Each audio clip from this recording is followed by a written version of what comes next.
You're listening to the Rainmaking Podcast, hosted by high-stakes headhunter, author, and professional speaker, Scott Love. This is Scott Love, and thanks for joining me on the Rainmaking Podcast. Managing client relationships in times of crisis. It's on our minds. How do we build trust by serving as a counselor and an advisor to clients during difficult times? Well, those are things we're going to talk about today with our guest, Gina Rubel. I've seen Gina speak before. I've interviewed her before on other podcasts, and she's got some great ideas I think are going to make a difference for you. Let me tell you about her background. Gina is a communications expert, a former trial lawyer, and an author. Corporate and law firm leaders call on her for high-stakes public relations, crisis planning, and incident response support, including high-profile litigation media relations. Gina is the CEO of Furia Rubel Communications, which is a nationally renowned legal marketing agency. She's recognized by Law Dragon as a Global 100 leading consultant and strategist to the legal profession. Gina educates attorneys nationwide on how to implement communications planning and tactics to manage their reputation and drive business success. The second edition of her industry-acclaimed book, Everyday Public Relations for Lawyers, is available on Amazon and also at attorneyatwork.com. I hope you get some great ideas that can help you, especially right now. Thanks for listening. Hey, this is Scott Love, and thanks for joining me on the Rainmaking Podcast. I'm excited about our guest today, a good friend of mine, an expert on PR, Gina Rubel. Gina, thanks for joining me on the Rainmaking Podcast today. Oh, it's my pleasure to be here. Thank you. So for those of you that are listening, Gina is a highly credentialed expert on public relations. She works with big law firms, big professional services firms nationally, and she does a lot within the area of crisis communications. And that's kind of what we're going to be talking about today, especially related to the pandemic and all the other changes going on. And Gina, first, tell us about you. Tell us about what you did when you started in your career, and how did you get to where you are today in your company? Well, Scott, I started out in communications actually as an undergrad and worked in a number of areas, an assistant editor to a physician's newspaper, the marketing director, believe it or not, that was my title in college, of an electronics company. Mm-hmm. And then I headed up fundraising and communications for a solar car team. So I had a lot of fun early in my career. For a what? A solar what? A solar car. A solar car. A solar-powered car. Wow. Solar-powered car. And they were all nonprofits that would develop these solar cars and then race across the country. So it was a lot of fun. I did not get to travel then. Did you get to ride in the car at least? Once. Oh, that's good. That's good. Once. That's a perk. It was very hot. And I went to law school after that, following in my father's and grandfather's footsteps, and became a litigator. And what's interesting is I realized very quickly that I did not love the litigation dance. Right. I'd like to lead the dance. So as a result, being at the mercy of the constant negotiations, and I'm just more of a diplomat than I am argumentative. So I took some years into it, and after working in a lot of high-profile litigation, I got the opportunity to work for a company in the cable industry. Mm-hmm. And I loved it. And I was doing everything from contract review to pitching stories for major cable publications at international trade shows. Wow. And I just had so much fun. And at the same time, I had just gotten engaged, and I moved out of Philadelphia to a farm where I live now, about 45 miles north of Philadelphia. And I really realized I love proactive communications. So I transitioned. And since you are a recruiter and you work with people and teach them about interviewing skills, I'm sure, and what, big law firms and other professional service firms are looking for. In the interview, I was interviewing for a direct marketing agency for their PR director role. And the HR director said to me, "What does being a lawyer have to do with public relations? I don't see the correlation." And my answer was, You're delivering a message to a target audience to elicit a response. How is direct marketing any different than legal? And she said, you'll be interviewing with the CEO. Wow. You nailed it. You nailed it. And I've never forgotten that. That was such a prolific moment in my life because I realized what my truth was. I realized that you're communicating a message. You still need the evidence. That's right. You need to do the background research. You're communicating it differently for different types of outcomes. But at the end of the day, you want the audience to hear and respond in a certain way. Anyway, I got that job. Was there a while. And then some years into working in agencies and having my young daughter, I realized that consulting was the way to go. I worked solo for about 2 years. It was 18 plus years ago. For the last 16 years, we've continued to grow, got an incredible staff. And now we work with professional service firms, law firms in particular, which is a large part of our revenue, nonprofits, which we enjoy because it's just something giving back in many respects, and B2B. So it's just transformed naturally in a rather strategic way. So tell me then, now today, in the age of COVID, you've been working in normal times. Let's call it normal. I mean, if any time is normal, it's less weird than it is today. And now we're in an age where everything's different. And we have not just COVID, but we've got the economic downturn and we've got race on everybody's mind. What have you seen? How has this changed your business? What are the big changes you've seen within what you do in the area of PR and communications? Well, in PR, marketing, communications, business development, it's all about understanding the climate within which you are living, right? You have to understand your audience before you can communicate a message.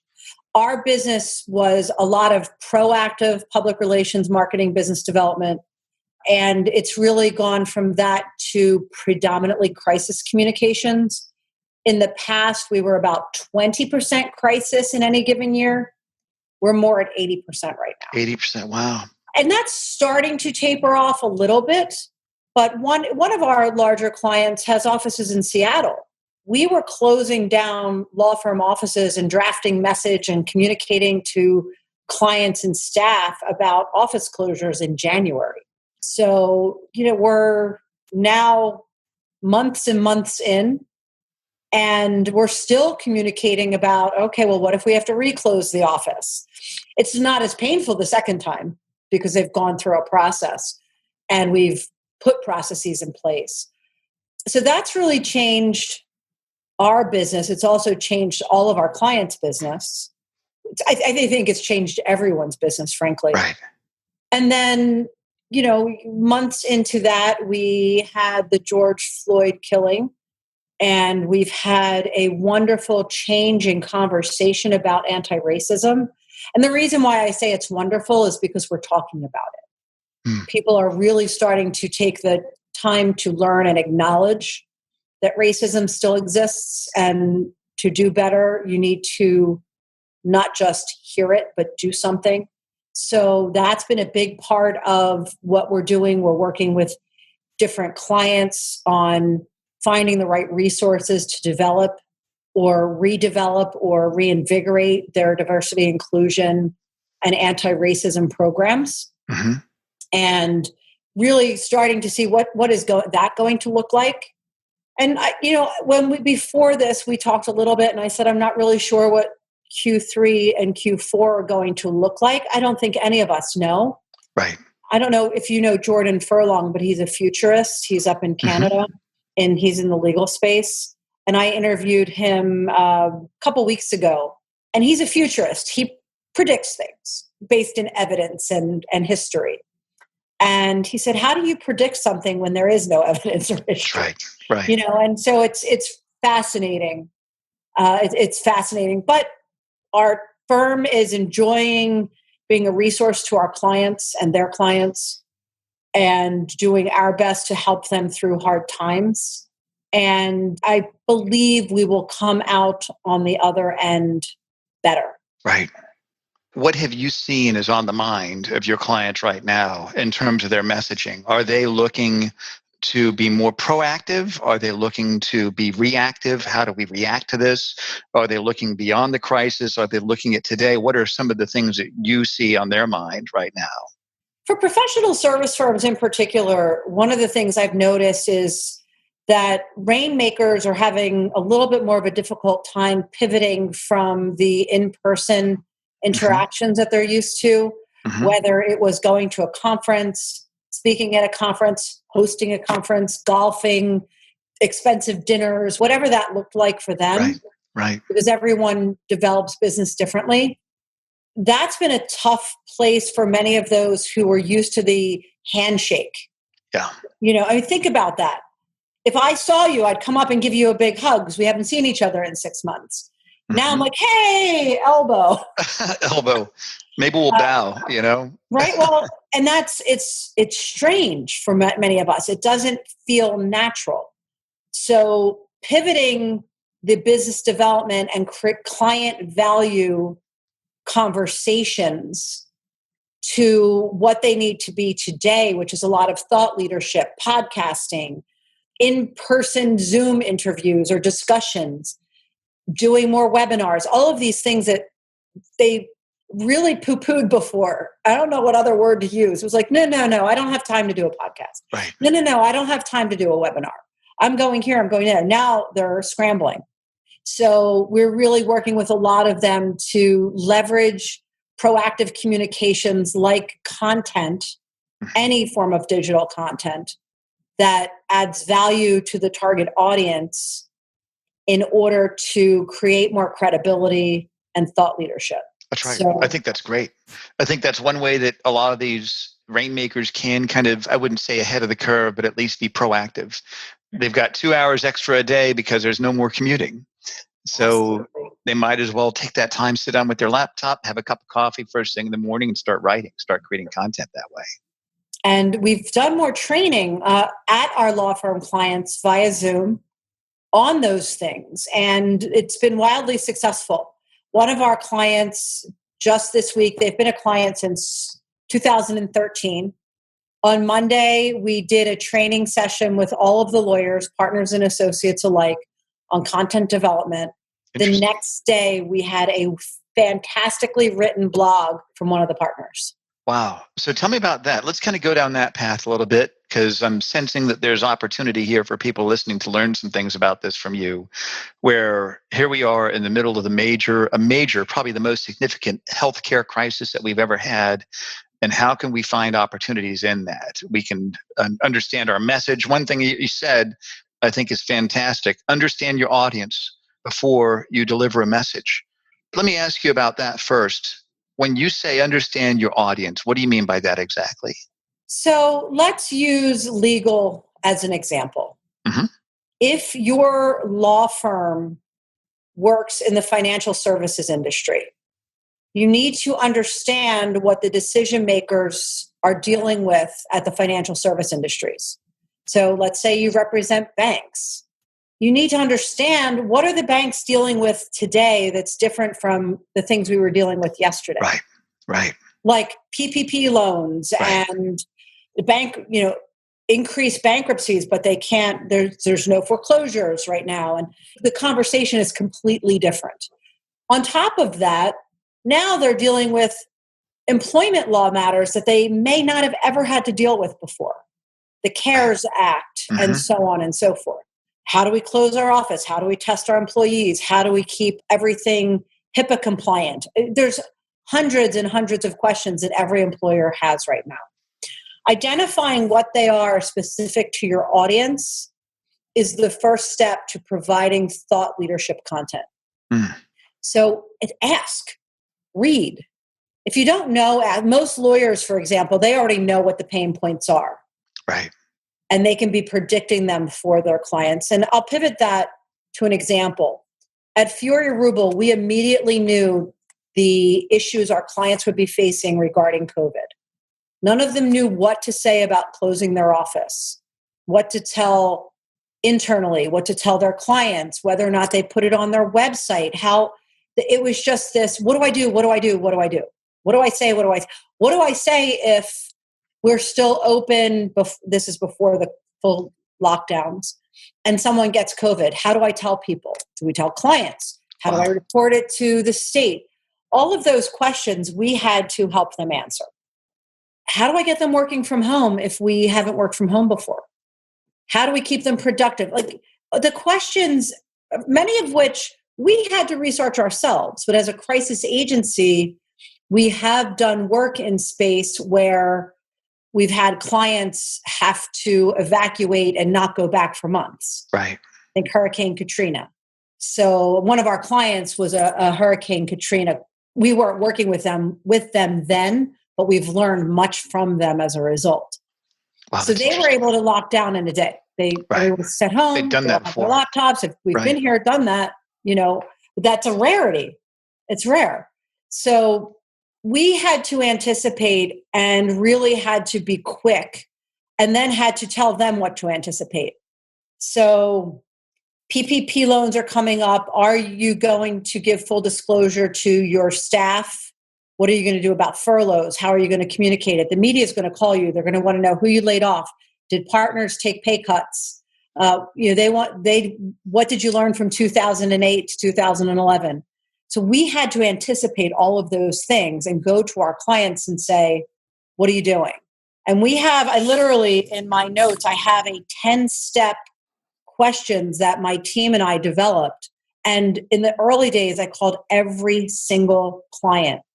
Mm-hmm. For 2 straight days, I called the managing partner, chief executive officer, or executive director of every single client. Right. And said, look, I want to ask you a bunch of questions. If there's anything you don't have the answer to, let me know. We'll get it to you.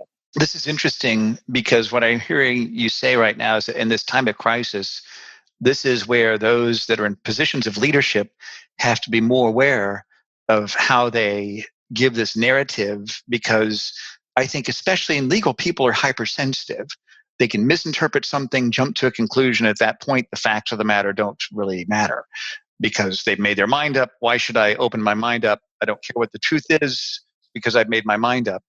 And they jump to conclusions. So I would say that this is an even more important time just because of the hypersensitivity of the world with these very important issues, people jumping to conclusions without having all the facts. Let me ask you this. I would say that this is really a matter of trust. The trust that an organization has with the public through their messaging, and also the trust that a rainmaker has with his or her clients. What have you seen here related to the crisis on the issue of building trust? How does a rainmaker go about building trust with a client, especially in a crisis like this, Gina? Well, it's interesting the way you ask that. And as the rainmaker in my company, and you are in yours as well, it's about being of value. It's about making yourself available. It's about providing information of value. So those days where I called every single one of them, and only one didn't take my call, so I ended up just texting her and saying, I know you're busy, but these are my thoughts. Is there anything I can help you with? And in that time when all of us were thinking, okay, what do we do next? What's going to happen? What do we do about our kids? What about this? What about that? What about our parents? Everybody has some level of anxiety going on. Any rainmaker can call a client and say, what can I take off your plate today to make your life easier? Right. Wow. It's a simple question. What can I take off your plate today to make your life easier? That's great. The answer may not be something you can do. Maybe it's not your expertise, but you can find a resource. That might not be billable time, but so what? Talk about trust. I texted a client the other day about something, and I know she's more responsive via text. She's the managing partner of a big firm. She said, I'm dealing with a family crisis. I said, fine, may I reach out to this one and make them the decision makers? Yes, done. Have you noticed that your relationships are a lot richer and more meaningful and deeper with your clients during the crisis? With some, yes, definitely with some. With others, that's my culture. We become friends with our clients. It's the nature of PR in crisis because they have to tell us a lot of things. We're under NDA. They have to trust us. Right. They shouldn't be working with us in the first place. But there are others where I've never spoken to a managing partner because we work with the CBDO or the CMO, and the managing partner is saying, can I have a conversation with you? There's some things I want to run by you. Wow. And that happened with one firm. There's 350 attorneys, never spoke to the managing partner before, sent some information that was forwarded on to him. And he has since called me about 6 times. Wow. And we have really good, really structured conversations.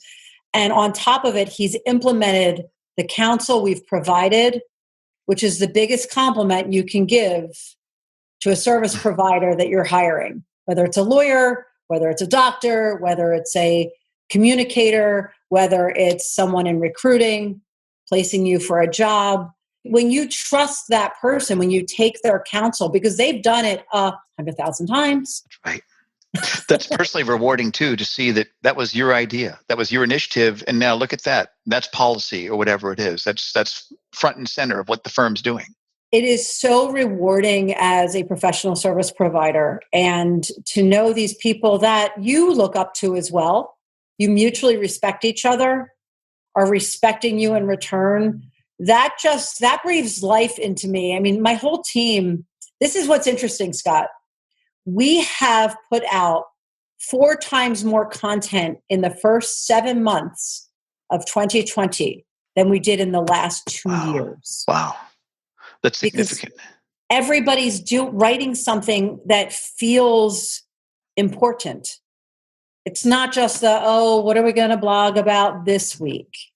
And that's part of it. It's to be a rainmaker means to have passion. That's right.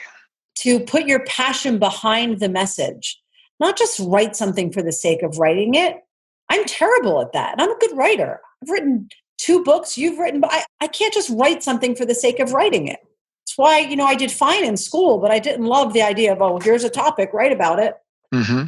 Who does? So find the passion and the voice. And that for us has been resources relating to COVID and anti-racism and business development in times of crisis and budgeting in times of crisis and all things related to those issues. Bring it full circle that the audience needs, knowing your audience, and make it easy for them to digest. Gina, I think you have value on multiple levels to our leadership because, number one, you're an expert on crisis communications, on messaging in general, but in particular in a crisis. And then secondly, from you as a rainmaker, where you're actually making rain, you're developing that trusted relationship with those key executives on their messaging. So it's like you have double my respect in that regard. So you're somebody that I think a lot of our listeners can learn from. And believe it or not, we're kind of approaching the end of our show here. But I want to ask you, what are 3 action steps that somebody listening today, whether they're leading an organization or they're a rainmaker, they're a business developer, it's their job to get the trust of prospects and clients. What are 3 action steps you would like to share with them on how they can implement some of the things that you're talking about today? Well, the first is to gain their trust and their respect, you need to lead by example. So do a self-evaluation.